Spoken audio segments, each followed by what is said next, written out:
No fixed address.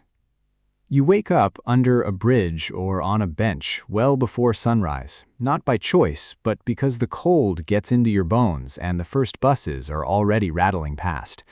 Before anything else, you check your bag. Nothing missing. Good. The first goal is a bathroom and water. A train station, a gas station, a fast food counter that hasn't kicked you out yet. The library is gold.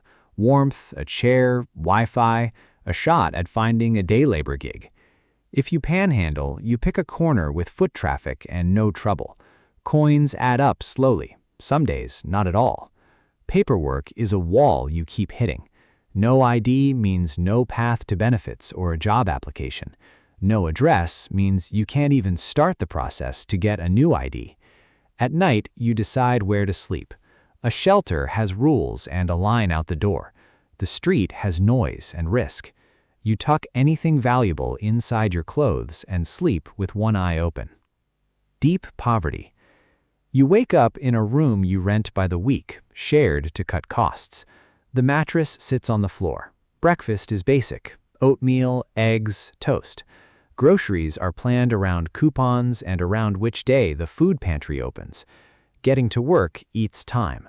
A bus that shows up late or an old car with a warning light you can't afford to fix. Bills are a puzzle you solve every single month. Rent has to go out. The power bill can wait a week. Laundry happens at the laundromat, where you also grab free Wi-Fi to check job listings. At night, you set 2 alarms and write a list. Call the landlord, reschedule an appointment, check when the pantry opens next. Working poor. The alarm goes off before sunrise. You rent a small apartment month to month. You check the banking app to see if the paycheck landed.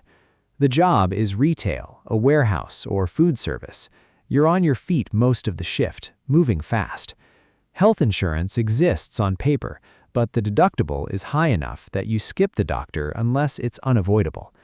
After work, you grab groceries on sale. Use the loyalty card. Dinner is simple, made at home. A load of laundry goes in while you lay out tomorrow's uniform. 2 alarms, clothes ready, 6 hours of sleep. Lower middle class. The alarm goes off in a small 2-bedroom apartment or a modest starter home. It's clean and simple. If you have kids, lunches get packed and homework gets checked. You drive a reliable used car on a loan or take a commuter train with a monthly pass. You know your schedule weeks out and bank a few PTO hours for emergencies. At lunch, you check the banking app. A utility bill posted. A student loan payment hits tomorrow. A little goes to savings. Middle class. You wake up in a 3-bedroom house or a solid apartment you plan to stay in for a while. The coffee maker runs on a timer. Breakfast is fresh, with real choices in the fridge. At work, you have a defined role with some say over your day. Meetings, messages, projects that stretch across weeks. At lunch, you glance at the banking app. A big expense hit, but the budget absorbed it without a fuss.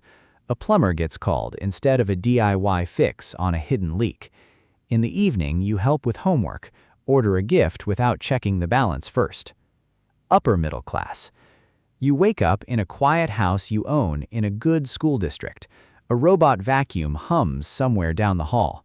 The thermostat adjusted itself overnight. The phone shows a work calendar, kids' activities, a note that the cleaner comes Friday. Work is a professional role with real responsibility. Leading a team, managing clients, writing code, treating patients. Healthcare is proactive. Specialists get booked without hesitation. Trips get booked months ahead. In the evening, you sign a school form, order a gift without a second thought. Comfortably rich. You wake up in a quiet home you own in a neighborhood everyone wants into. A cleaner comes weekly. Lawn care runs on a contract. There's a large emergency fund and serious insurance, umbrella policy included. A CPA handles taxes.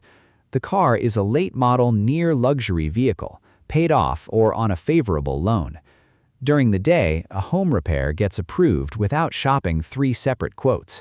Kids get tutors, activities, maybe private school. In the evening, you review investments. Ultra-wealthy. You wake up in your primary residence, a penthouse or an estate where staff have been moving since before sunrise. The shades open on a schedule. Your phone shows a short brief from your chief of staff. Today's meetings, a travel window, a note about a donation, a summary of the markets. A trainer meets you in a private gym. A chef has breakfast ready. Your money sits across public stocks, private companies, real estate, and cash. A family office, a small team managing both your money and your life, hands you a one-page dashboard. Legal flags anything that needs attention. You head to the office or join a call. You meet founders, CEOs, bankers. You decide on the big moves. Buy a company, sell a stake, fund a round, or pass.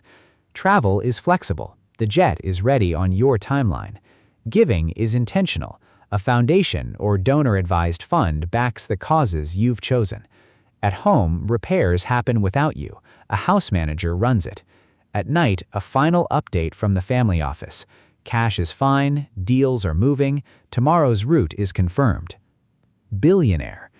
You wake up in one of several homes. Staff are already moving, shades already open, the room quiet. Security walks through the day's plan. With your investment lead, you go through one-page dashboards. Big numbers move on a handful of decisions. You meet a founder at 9, a head of state at 11, your own CEO at 2. Your name moves stock prices, so your team manages announcements and their timing. In the afternoon, your foundation sends an update, a hospital wing, a research grant, a relief fund. Late afternoon belongs to family. You can show up to a game or dinner with almost no notice. At night, you get a final summary. Tomorrow's calendar is set, security has confirmed the routes, the jet is ready if needed.